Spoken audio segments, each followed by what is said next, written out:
Okay, looks like we're good. Yep, looks like we're rolling. Okay, I know this live was dated for yesterday and the time was all messed up, but here we are. So yesterday I recorded a live, which I thought was a live. I have the video recorded on my computer, and it turns out I did not click the, go live on the YouTube. So I basically just recorded it in OBS, and it never went. So now we're live here. I was going over some things happening, current events in Israel and the war in the Levant, and I cut myself short, basically dealing with the atrocities, essentially. I mean, that's kind of what I stayed on, an update of the current situation in Gaza as far as that goes. And I have one more thing that I really want to talk about today. If everything goes right, I think I'm going to stream twice here. I have, right now, I want to discuss the exchange with Ansar Allah and Israel. And then in the other stream, I'll be discussing the northern front in the world war here, which is the front in Ukraine, and where we're at with things on Russia. I have some recent news and ties in with articles of mine that I've written on Substack, and kind of like where I've asserted, the current state of being is. And it has much to do with the ATACMS situation, the use of these missiles, and the repeated red line crossing and escalatory maneuvers on behalf of the Biden administration and whoever's calling the shots, right, in Washington. So here, give me a second here, and okay, we got good connection. I can't see the chat or if anybody's in here. I doubt it, because I don't believe my stuff's really like shown to anyone at this point. At least that's what it seems like. So let me see here. We're gonna pull back. We'll pull back and go back over here. Okay. And my volume's all the way down. Okay, so we're gonna go with screen share. And let's pop on over here. So here we go. Let's bring it full screen for you guys. There we go. So we got YAF struck Israeli security ministry in support of Gaza, right? Now,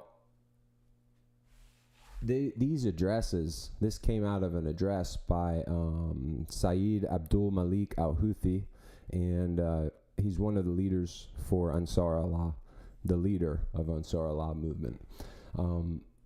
He gives these speeches pretty much like an update of the situation to his people from their perspective, of course, and discusses the basically like the most recent things on the enemy's behalf, and then on their behalf. So you're talking about all the things that Israel has done and committed recently, and then the actions taken by the Houthis themselves. So what, in this video that I ended up recording that wasn't live yesterday, I got to talking about this issue with the Houthis here.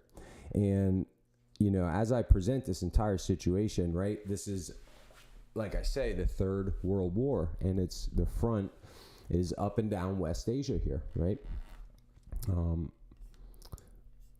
Let's go over to Google Maps now that I think I've one of these up here. There we go.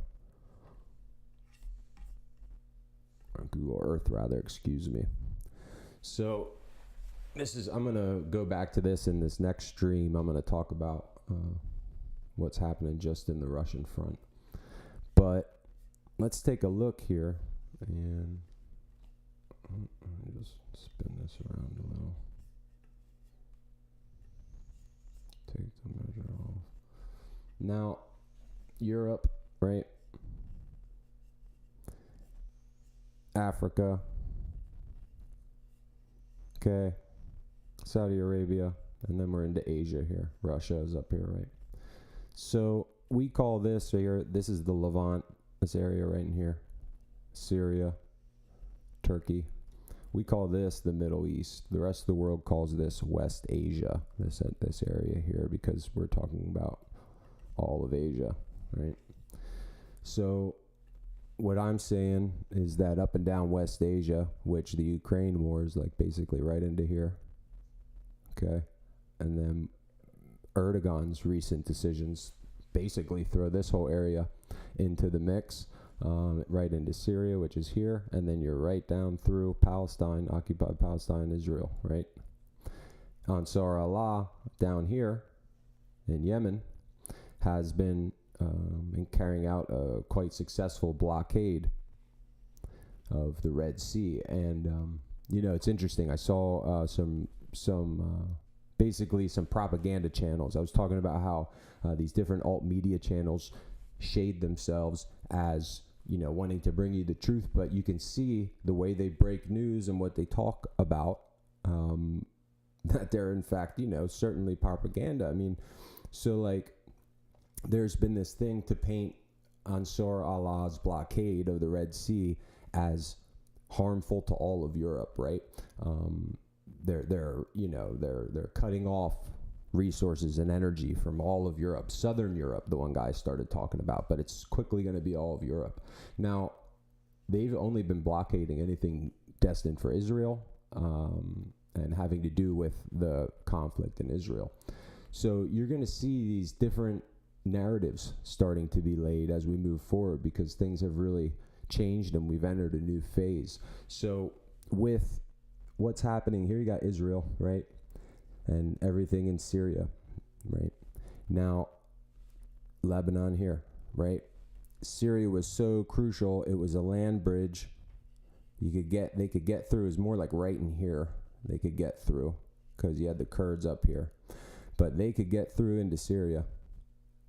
Now, with all of Syria kind of up in the air, it changes the resupply of Hezbollah and the axis of resistance and how they move, right? I just saw about, you know, let's just put it this way. I think we're not done yet in Syria. I believe that Russia, Iran, you know, these powers, Hezbollah, I think they've been sitting back waiting to see what happens. And as always, they've given the West enough rope for them to hang themselves with. And sure enough, you know, we're going to see everybody's hand here and quite shortly. I think more or less we already do. Now, the point with the Houthis here is because they've disrupted Syria, right? We have Israel up in here. They opened this war with Lebanon on their northern front, okay? They signed the peace treaty. Syria falls into chaos. The result is that now Lebanon cannot resupply with Iran, which is over here to the right. So what you see is, while the Houthis have been striking Israel in support of the Palestinians in Gaza,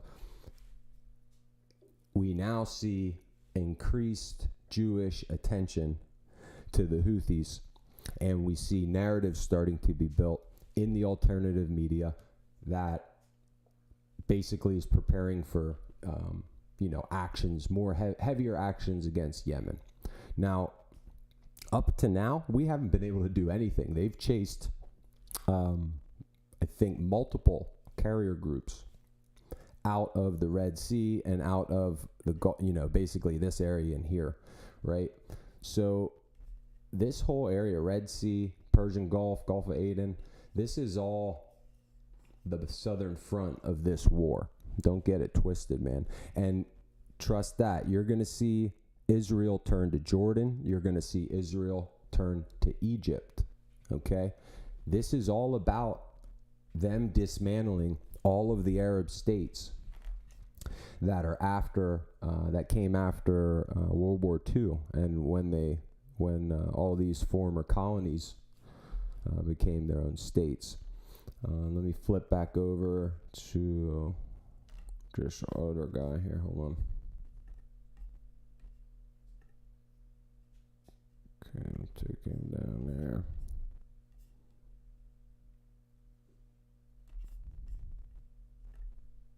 There we go. So, let me see here if I can grab anything from the article that's worthwhile. So we'll read it from the top here. The leader of Ansar Allah movement in Yemen, Saeed Abdul Malik Bedreddin Al-Houthi, confirmed on Thursday that the Yemeni Air Force launched 2 hypersonic ballistic missiles on Wednesday. The first was fired after dusk, while the second was launched as Israeli warplanes carried their aggression on Yemen. In his weekly televised speech, right, Saeed al-Houthi announced that one of the missiles was aimed at the Israeli Ministry of Security, timed with the Israeli airstrike on Yemen, causing significant confusion for the occupation forces and disrupting their mission. In this context, al-Houthi stated that the enemy targeted ports in Hadida and 2 power stations in Sana'a, resulting in the martyrdom of 9 civilians. However, hostility against Yemen, according to the leader, will never deter it from supporting the Palestinian people and their fighters in Gaza.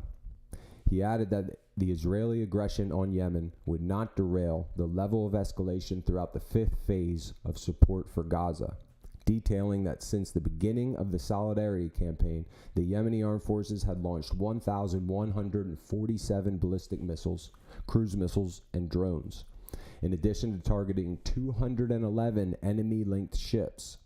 They also succeeded in blocking Israeli maritime traffic in the Red Sea, Bab al-Mandab, and the Arabian Sea, which is just what I showed you. I believe Bab al-Mandab is the island area right in there, but don't quote me on that. But that's literally exactly what I just showed you on Google Earth. These operations have caused significant economic losses for the occupation, including the disruption and closure of the al-Rash, the port. Yeah, that's basically the port at the top of the Red Sea. Moreover, the Yemeni leaders discussed joint operation between the Islamic resistance in Iraq and the Yemeni armed forces to strike the enemy in continuation of the escalation. Confirming that Yemen is not deterred, he emphasized their commitment to continuously enhance the scale and intensity of their operations against Israeli occupation. We will not deviate from our position in supporting the Palestinian people, regardless of the challenges or attacks from the U.S., Israel, or their allies, the leader affirmed, calling on the Yemeni people to participate in a mass rally on Friday to declare their challenge to the occupation and reaffirm their steadfastness. Oh man, the situation in Jabalia unveils the extent of the calculated, deliberate, and destructive Zionist targeting in the Gaza Strip, the leader of the Yemeni Ansar Allah movement stated on the 440th day since the onset of Israeli genocide. Saeed al-Houthi addressed the ongoing violence in Gaza, slamming the occupation's plot to incite chaos and destruction through the systematic crimes of starvation, the obstruction of humanitarian relief, and the relentless targeting of hospitals. These are all true things. You don't hear these in Western media. These are things that you will hear me talk about in all of my videos and content that I produce, whether it be videos on here, lives on here recently, or my articles on Substack. This stuff is happening, right? This stuff is happening. The rest of the world is watching this happen. And I just feel as though Americans are oblivious to it. I don't understand what's going on. Our silence is consent at this point. I'm speaking to my fellow Americans. In this context, the Yemeni leader recalled the martyrdom of at least 700 aid workers after being intentionally targeted by the Israeli occupation forces in Gaza as part of the ongoing war of starvation they were leading against the people of Palestine. Lamenting Arab governments and their indolence regarding solidarity and action for Palestine and Gaza, al-Houthi highlights that silence, inaction, and even collaboration with the Israeli occupation had been the path chosen by these nations, making them the greatest of nations in failure and abdication of responsibility. I can't agree with him more. You know, I'm not going to go on. These addresses are quite lengthy, and frankly, if you would like a take on reality, in my opinion, his version is pretty close to the way it seems as though things are going. He doesn't stray from the truth, and he doesn't. I mean, there's, of course, I think you can say that things are dressed in a way that's favorable to the Yemenis, right? The Yemeni people and the country Yemen, and you can hear that in his address, but that's understandable. But he doesn't stray outside of the truth, and he addresses things for what they are. So check that out. I will have the link down in the description after the live here for all of these articles. Okay, this one's from Sputnik International. Hold on a second.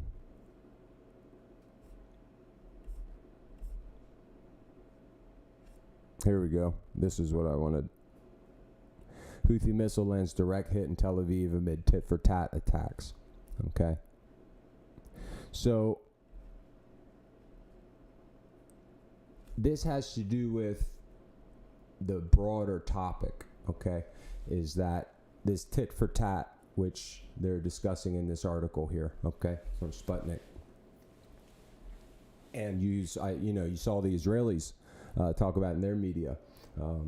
So I have that in another live that I did recently. So we're seeing these back and forth escalations between the Jews and Ansar Allah.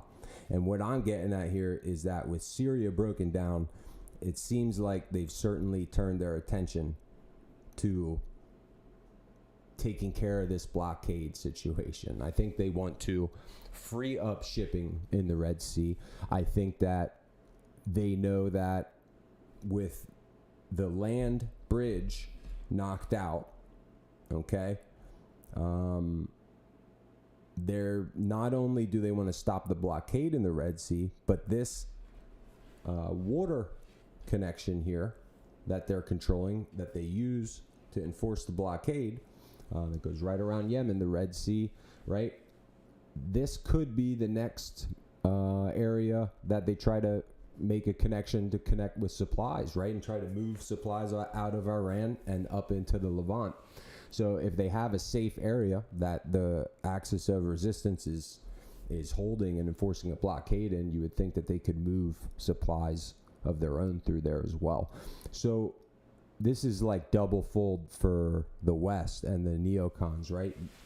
They have the ability to potentially take away this blockade and return shipping to normal for Israel as far as their southern port on the top of the Red Sea there. And then they can also take out another route of resupply potentially for the forces that they're fighting in the Levant. You know, what we're seeing here is the Greater Israel plan in full effect, man. I said this the other day, man, like when he was in Washington this summer, no one thought that was like reality. When he's talking about, you know, he didn't say it in that speech, but it was a month later or shortly later at the UN, I believe, is when he unveiled the curse and the gift. And the gift, of course, was Greater Israel, expanded all throughout the Levant. And between his address in Washington and this Greater Israel plan, I don't think anybody thought that this was like gonna happen or possible. And we're here a few days before Christmas, and it looks like the Jews could control like a huge area of the Levant, right up to the border with Iran. They seem set to be at war with Iran, and they're full on expanding, executing the plan of the Greater Israel. Zionism in full effect. And the Palestinian people are getting slaughtered, and the world is standing by and watching. Now, they're not completely standing by and watching because the UN just passed a resolution, another one regarding Israel, that was, like 158 countries, right, basically voting against Israel. So the world is watching. Now, with this Ansar Allah thing, okay, I'm going to pull back from this because I'm pretty sure that's about it. What was this one here? No, that's going to go on the other tab. Hold on a second. I'm going to move that to this one. Yup. So, hold on. We'll go down there. And then we'll go. Boom. Boom. What's up? back. Let me see here. There we go. So the situation in Ansar Allah, right, in Yemen, I haven't wanted to speak it into existence for a while, but when I saw the escalation, and we continue to see it, right, from the West in Ukraine, they seem to really, really want to use a nuclear weapon at all costs. If Putin wasn't so slick and didn't, he's basically been avoiding escalation at all costs. He's been so careful about the steps that he takes and the box that he's been able to keep this conflict within. This could have easily exploded into something bigger, and that's what the West, Biden administration have really been pushing, especially since they lost the election. Now, go ahead to my Substack, Zachary Simone on Substack, and I have recent articles that I wrote that have to do with just exactly this thing. The lame duck limp to January 20th. And so, yeah, go check those out. But when I saw this continued escalation and push towards World War III and nuclear war, which we're already in World War III, they want to compartmentalize everything. We didn't even talk about Georgia, and now they're trying to open another part of this northern front there with Russia. That's all a push by the EU and NATO. When I saw them pushing to use a nuke and to really, try to cook up a nuclear exchange with Russia, and then sidestep with Putin's smooth policy, smooth conduct and behavior, and smooth decision making. I mean, he de-escalated that so well.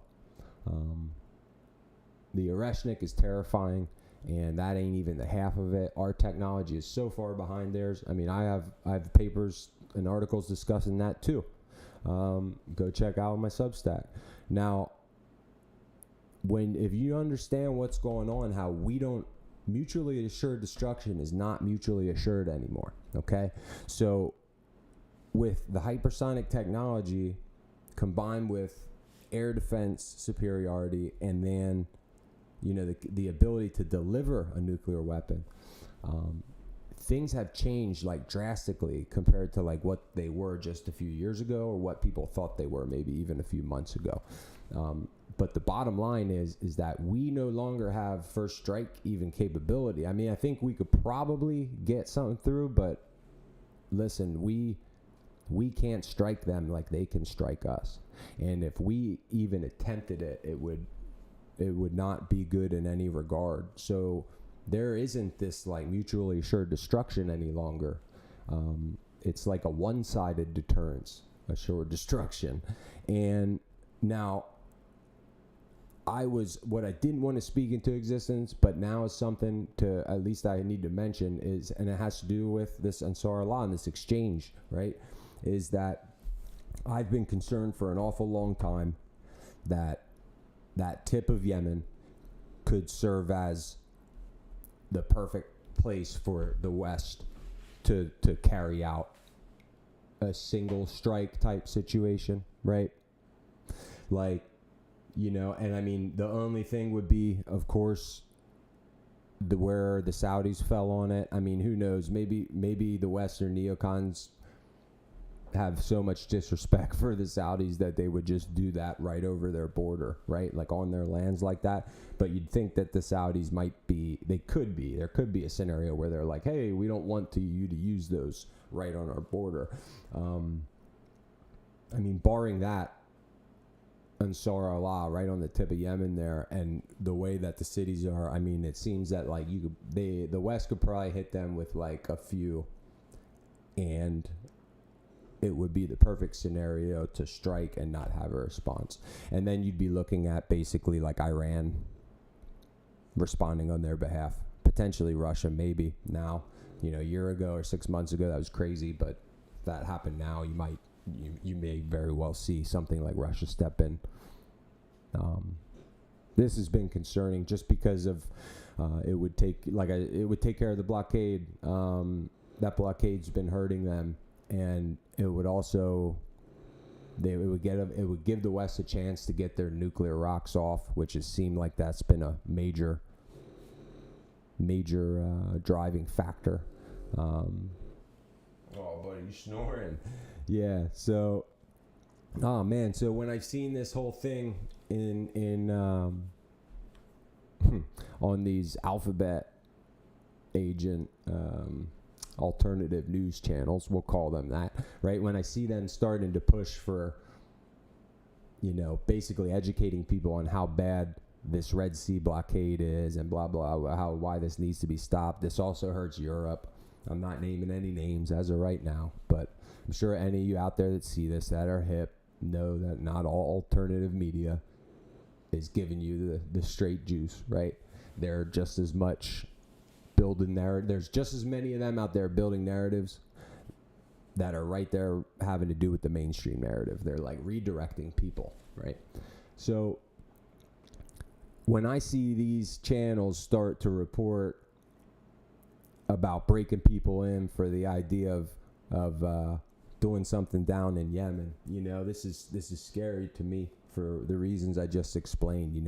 I'm concerned that the West could look at that as an opportunity to do some type of first strike thing.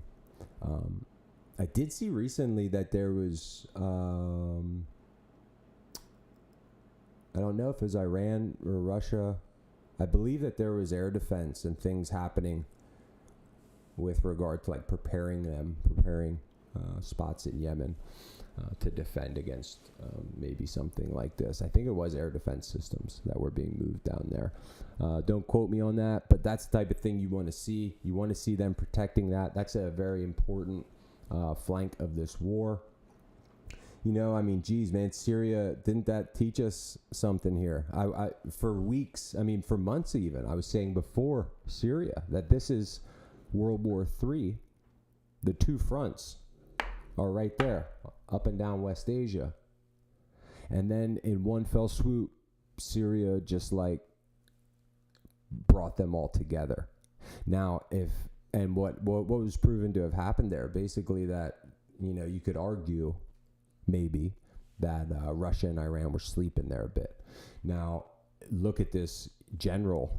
I'm going to talk about that in my next live stream here, talking about Ukraine and Russia. But look at that. It looks like they might have been sleeping on his protection as well, right? So, I think that it would be wise for the resistance to not sleep on this southern blockade. It's a very valuable blockade here. Right now Gaza is in complete siege as they're being exterminated. I couldn't imagine if Israel could be fully supplied from the south there. And, the world needs to continue to step up and continue to stand by the Palestinian people and, do what we can to stop these atrocities that are happening. So, yeah, man. Grim realities, but we need to open our eyes to it. We can't ignore these things. And I'm going to post the video from yesterday's live that I thought was live. And I went through quite a number of articles in that. So I'll have all those in the description. I hope some of you find those and can chase those down. Read some information that maybe you don't have access to. And same with this one here. I'll post the links to those articles that I went over, and leave your comments, anything you have to say on the topics. I would love to hear it. I need support for the channel. So thanks for checking everything out. Thanks for watching, and take care till next time. Anyone that's in there, if anyone's in right now, I got to bring up my thing here and stop my stream. But I don't know if anyone's in there, but I'm going to be coming back on shortly to talk about the Ukraine thing. I got a few articles that I want to talk about that have to do with that front of this Third World War. And then, I got some other stuff that I really need to talk about for me. And probably not just for me. No, not at all just for me. definitely for other people too. And I need to use this channel, even though I don't have people watching. I need to start talking about some things that have been happening for me personally in my life that have been very, very difficult, that I've been dealing with, and life-changing, horrible things I wouldn't wish upon anyone at all. And I know that a lot of people can relate to the things that I've gone through, and I'm closing up a situation that has been stretched out for years and years for me, and it's affected my life in the most serious of ways. And it seems like I'm almost at the other end, and it didn't quite end and close how I planned. And I think I'm going to talk about some of that too, and basically like start telling my life story here. So we'll see how things go tonight. But I'll be back on a little bit with the Russia stuff, and I appreciate anybody's support out there. This channel needs support, and please, check out my content. Tell me what you think. That's all I can ask. So blessings upon everybody. I hope you're all well, and enjoy this Sunday evening. Be on the lookout for another live coming back in a little bit, and I think that's it. There's the end stream. All right, y'all. Peace. See ya.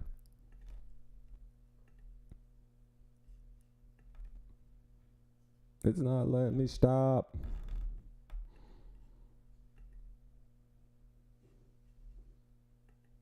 There we go.